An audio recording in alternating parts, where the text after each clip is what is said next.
آج کی ویڈیو ان لوگوں کے لیے ہے جو دھوکے کو، حرام کی کمائی کو، سود کو جسٹیفائی کرتے ہیں، اور لبرلز ہی میری ویڈیو بالکل نہ دیکھیں، کیونکہ ان کے نزدیک ان کا اسلام بھی اپنا ہے، دین بھی اپنا ہے، اور وہ اپنے مطابق ہر چیز کو انہوں نے ڈیزائن کیا ہوا ہے، اور وہ ہر چیز کو جسٹیفائی کرتے ہیں کہ یہ چیزیں جو ہیں یہ اب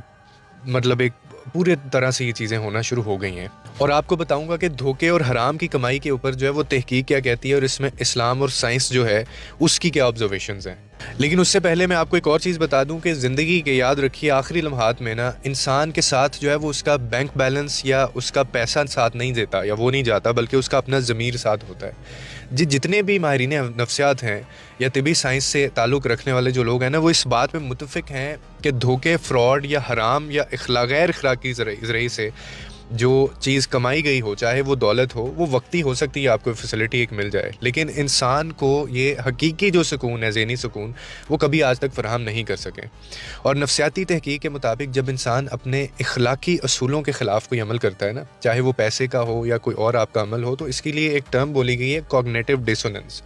یعنی اس کا مطلب یہ ہے کہ جب آپ ایسا کوئی کام کرتے ہیں تو ایک ذہنی تضاد آپ کے ذہن میں پیدا ہوتا ہے،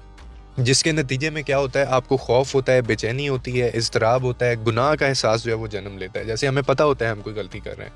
ایک بہت ہی بڑے معروف ایک ماہر نفسیات ہیں، لیون فسٹنگر کر کے ان کا نام ہے، ان کی تحقیق یہ بتاتی ہے کہ ایسا ذہنی دباؤ وقت کے ساتھ جو ہے وہ بڑھتا جاتا ہے، اور انسان کی یہ پھر نیند، آپ کو دل کے مسئلے یا آپ کی جو ذہن ہے وہ سٹیبل نہیں رہتا، وہ اس کو متاثر کرتا ہے، اور انگزائٹی ہونا شروع ہو جاتی ہے آپ کو۔ اور جدید میڈیکل ریسرچ بھی یہ ظاہر کرتی ہے کہ مسلسل جو کرونک سٹریس، جس کو ذہنی دباؤ کہتے ہیں نا،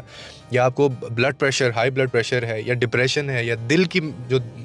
بیماریاں ہیں، یہ ان کا بھی سبب بنتا ہے بعد میں۔ اور اسلام بھی اس حقیقت کو واضح کرتا ہے، اور بڑے پہلے سے وہ یہ چیز بتا چکا ہے، ہمیں تائید کر چکا ہے۔ قرآن مجید میں حرام کمائی سے بچنے کے لیے، ان کے لیے نا نبی کریم صلی اللہ علیہ وسلم نے، انہوں نے پتہ کیا فرمایا؟ انہوں نے کہا ہے کہ حرام مال سے پرورش پانے والا جسم جو ہے وہ جنت کا حقدار نہیں ہے۔ یعنی اسلام کے نزدیک اصل کامیابی دولت کی کثرت نہیں ہے،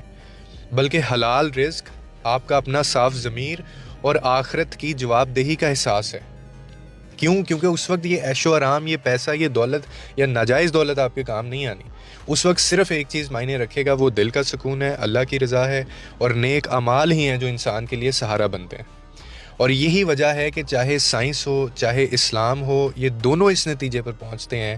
کہ دھوکے سے کمایا ہوا پیسہ یا حرام کی کمائی یا سود جس کو ہم کہتے ہیں، یہ وقتی فائدہ تو دے رہے ہوں گے آپ کو لگ رہا ہوگا، آپ کے کام بھی چل رہے ہوں گے، مگر کبھی نہ کبھی یہ آپ کے الٹیمیٹ سکون کو برباد کر دیتا ہے۔ اور یہ میں نے اتنے لوگ دیکھے ہیں دنیا میں، آپ نے بھی دیکھے ہوں گے